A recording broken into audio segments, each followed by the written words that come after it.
welcome back to English for You. I'm Kat. And I'm Rainbow. And we are on day 3 of our article on The Lady and the Tiger. Ooh. Yeah, so a little bit of recap on what's happened so far. We have this king who has really wild ideas about how to punish criminals. So what does he do? So he sets up this arena, this space for people to all watch, and he puts in 2 identical doors. Behind the door, there's either a lady the criminal has to marry immediately or a tiger who's going to eat him. Yes. There's more plot development. What happens next? Okay, so the king's daughter, the princess, falls in love with this young man, but the king finds out and he puts the young man in jail, and then he has him go into the arena. But the princess has a little plan of her own. She's trying to help him. We don't know if she wants him to live or die, so we have to find out. Right. Reading. The Lady or the Tiger? As the young man faces the doors, he makes a decision. But what is he thinking? Does he love the princess or the other lady? He decides to trust the princess, but does he know that she suspects he loves someone else? Was she overcome by hate? Or did she choose to save him? Perhaps she sent the man to the tiger out of spite, to make the lady she hated unhappy. The more we think about the story, the more we are drawn into it. By concluding at the most exciting moment, it leaves the ending open. The author does not reveal the princess's choice or the lover's fate. Thus, the unresolved puzzle in this story will remain a topic of speculation for years to come. It's also important to recognize the story's sexism. The story never mentions a husband waiting behind a door for a woman standing trial. What's more, the idea that a lady can be offered as a prize displays a lack of consideration for all women. Okay, so let's start off with day 3's article. Are we going to find out about what the result is with the man and the tiger? Or the man and the lady and the tiger? I don't know yet. So we're talking about looking at the story as a reader. As the young man faces the doors, he makes a decision. But what is he thinking? Does he love the princess or the other lady? Ooh, there's that competition lady. Right. The other one that he was chatting with. Yes. Ooh, so he decides to trust the princess. But does he know that she suspects he loves someone else? I don't know if he knows. So what does it mean to suspect somebody? Now, suspect is a verb. When you suspect somebody, you think or you believe that something is true or possible. Or you could be suspicious, an adjective. Now, you think that this is true and you might not like it. So usually when you suspect someone, you suspect them of doing something not great, like being in love with someone else or cheating on you or stealing something or, you know, something bad. So suspicious of somebody, I'm very suspicious. That means I feel like I'm questioning the situation or the person.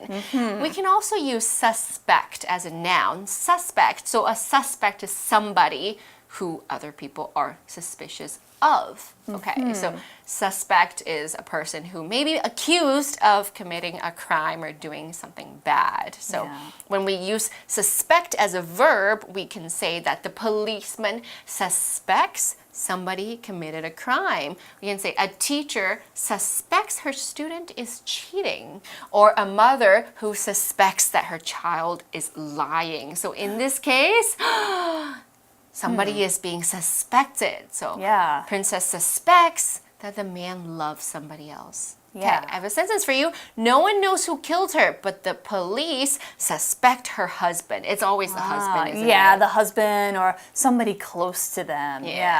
So the princess suspects him, but does he know that she suspects him? I don't know. So was she overcome by hate, or did she choose to save him? We don't know. Perhaps she sent the man to the tiger out of spite to make the lady she hated unhappy. Spite. We're going to learn about that word just now. Okay, so we're talking about this word spite, but before we do that, there's another word in that sentence we might want to discuss, and that word is overcome. The woman, is she overcome by hate?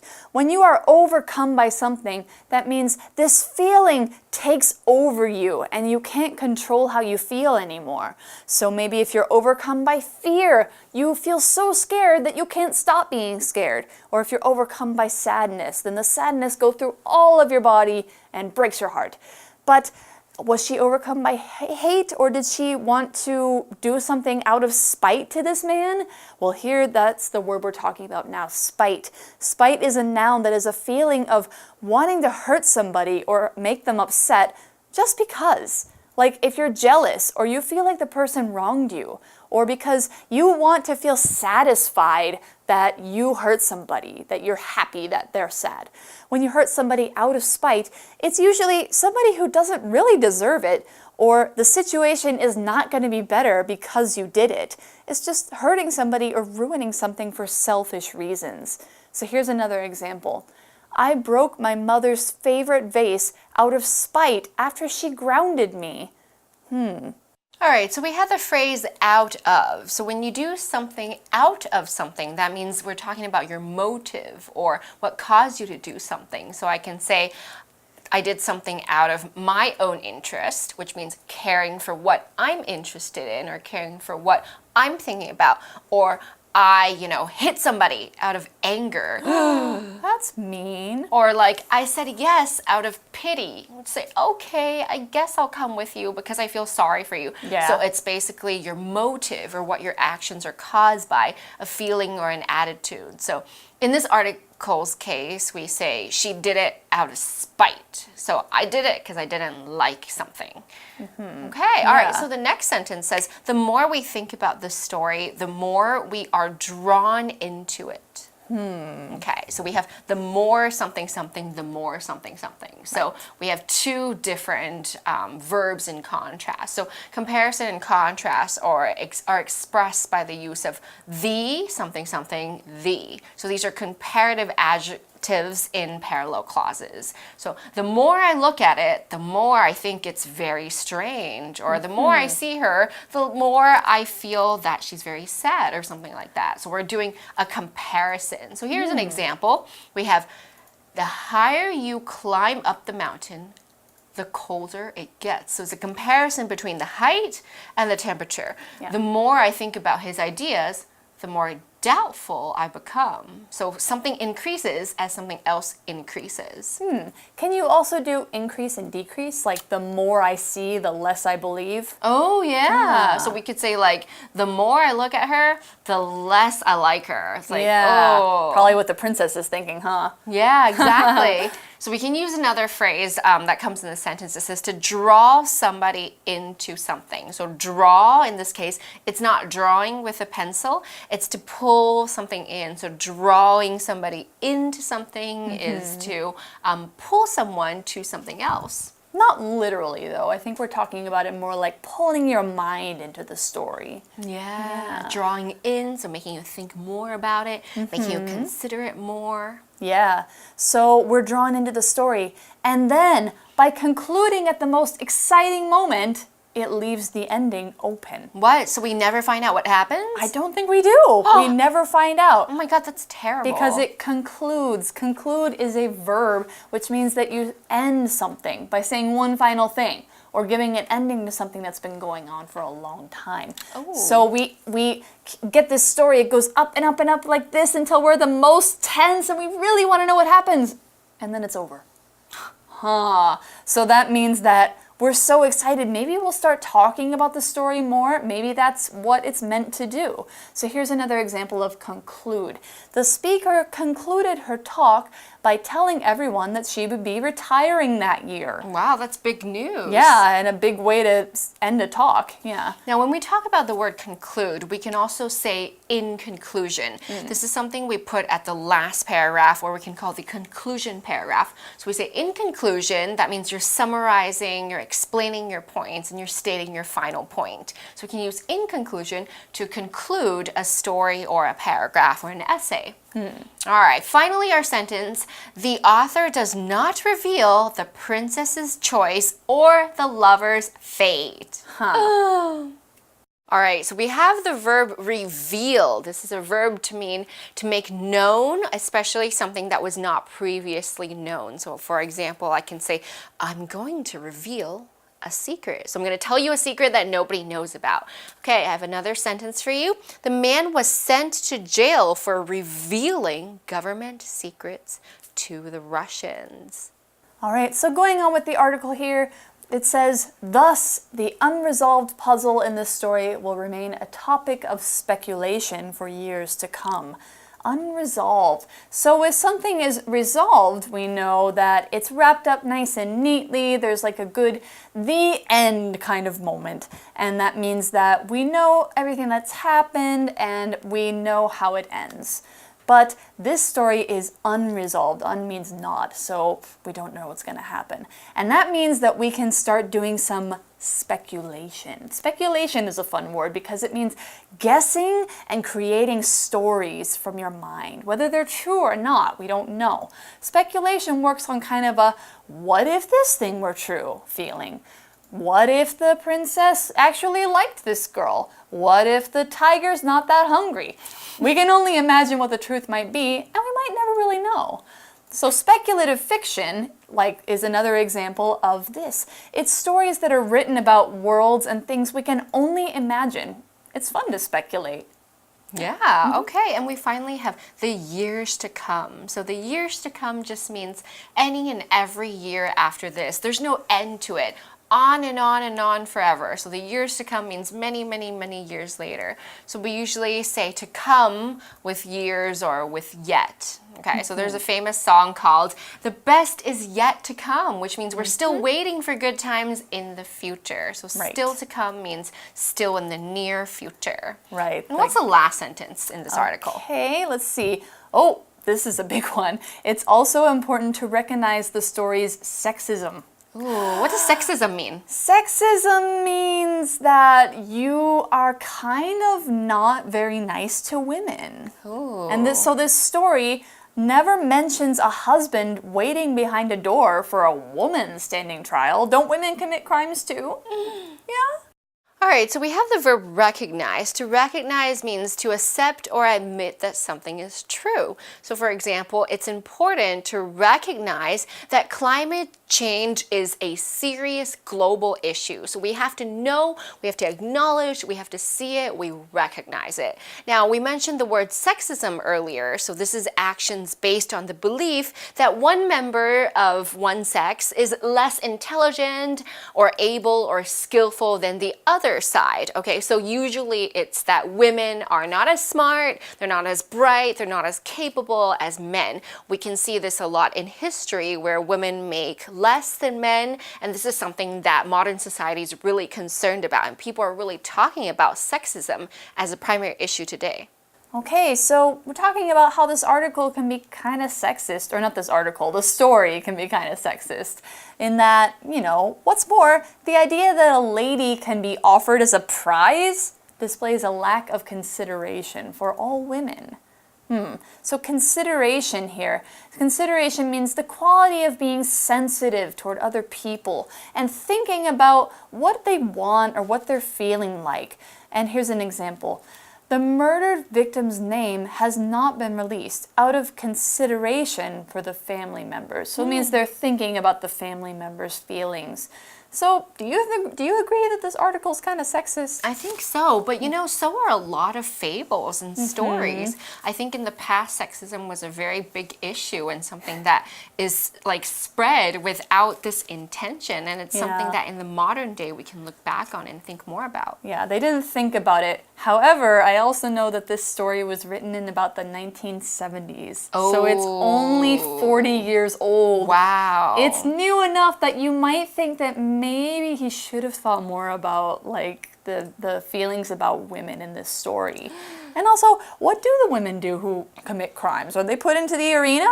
I don't know. We don't know.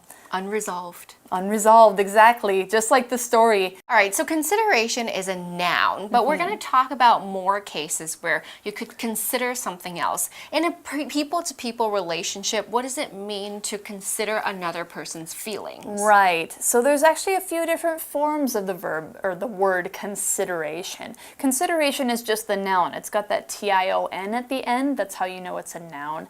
But you can put it as an adjective. You can be a considerate person. That means you're a person who thinks about other people's feelings. Or you can consider other people. That's the verb. So what kind of people do you think we should give more consideration to? Oh, so in society we talk about giving consideration to certain groups of people. So we can consider the elderly. So if we talk about buildings that consider the elderly, we have some ramps for wheelchairs. Okay, or we have elevators for them to get up and down on, so we can consider what they need. Yes. And who else can we consider when we talk about a society or have consideration for? Well, instead of people, sometimes I think about considering all the facts in a situation. Like when you are trying to find out the truth about something, you have to bring to your mind all the different things about that situation and consider all the facts. It means you have to think about each one fairly. Yeah, before you can make a good decision. Right, so you can consider a group of people, one person, or you can consider animals, you can consider facts. Consider just means think about or standing from that person or the perspectives of other people. Right. Okay, so we've talked all about this really interesting story which doesn't have a resolved ending. The ending is very inconclusive, and we talked about things like how you consider the women in the story and all things like that. And now we have a lot more to talk about because we're going to go to our For You chat.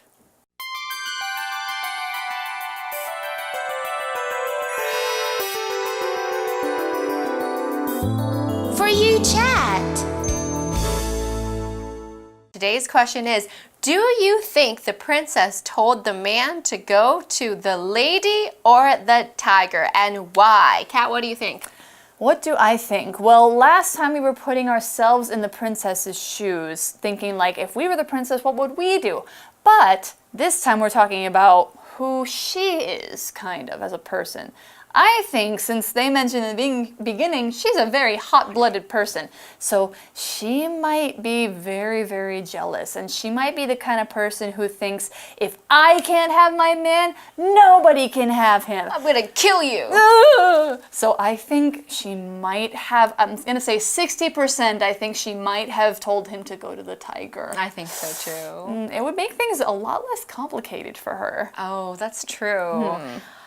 What do you think? Oh my gosh, I actually think the same thing, actually. Based on the story, the hints being given, she's very hot-blooded and she knows that he may be in love with someone else. Right. She could just decide to get rid of him, so it could be easier for her. She could fall in love with somebody else and everything would be good. Yeah, exactly. Maybe. So what do you think? Maybe you have a different opinion than us. Maybe you're thinking like, I really don't want this man to die, so maybe what's the reason that she might point him to the lady? There are many different reasons. You can consider both sides. So that's the end of our article. We've done 3 days now, and so that means we're going to see you next time. Thanks for joining us. Bye.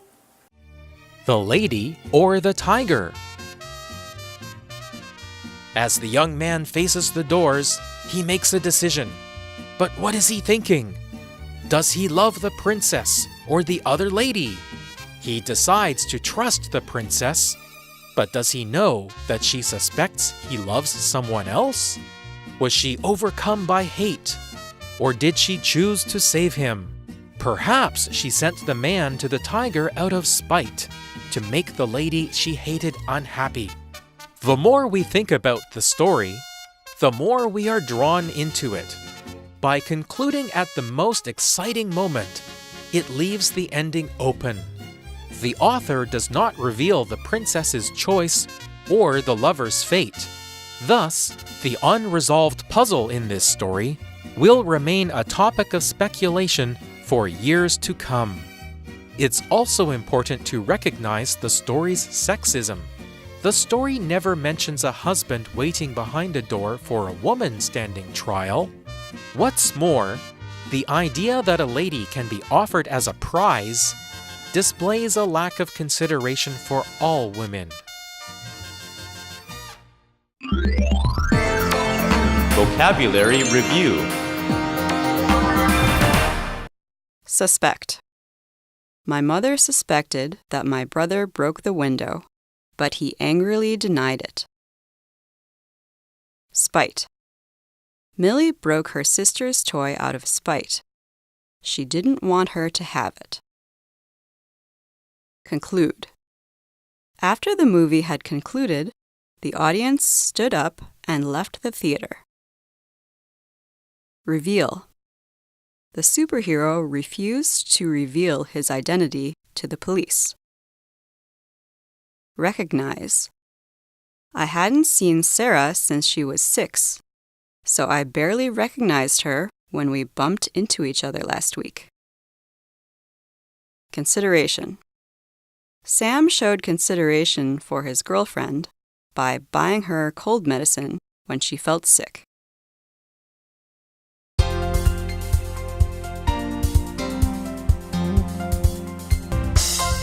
以上节目是由活用空中美语制作，活用空中美语杂志，请洽询全国各大书店。如欲索取试听教材，请来电02-2364-4000 02-2364-4000，或上网查询，网址是 www.english4u.net www.english4u.net